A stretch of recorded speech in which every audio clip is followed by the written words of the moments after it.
خبر شامل کرتے ہیں ہرنائی سے ہمارے ڈی این اے نیوز کے نمائندہ معروف ترین سے اسپین سے دوست کے مطابق شہید قائد عوام ذوالفقار علی بھٹو کا 94واں یوم پیدائش کی تقریب اسپین میں منعقد ہوئی، جس کی صدارت چوہدری اشتیاق حسین اور میزبانی چوہدری سجاد انور نے کی۔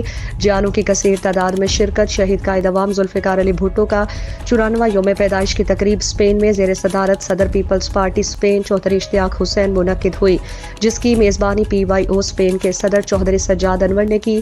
تقریب میں عہدیداران اور جیانوں کے علاوہ نون لیگ للیڈا کے صدر چوہدری کیسر اقبال تارڑ، رضوان جوڑا تحریک انصاف اسپین اور کاف لیگ کے چوہدری اخلاق تارڑ نے خصوصی شرکت کی۔ حافظ عبدالرزاق صادق نے کمپیئرنگ کی۔ مقررین نے شہید ذوالفقار علی بھٹو کی جمہوریت کے لیے قربانیوں کو سراہا۔ تقریب سے چوہدری یاسین، سابق وزیر اعظم راجہ پرویز اشرف اور ندیم اصغر قائرہ نے ٹیلی فونک خطاب کیا اور چوہدری سجاد انور کو کامیاب تقریب کروانے پر مبارکباد دی۔ حال جیو بھٹو کے نعروں سے گونجتا رہا اور کیک بھی کاٹا گیا۔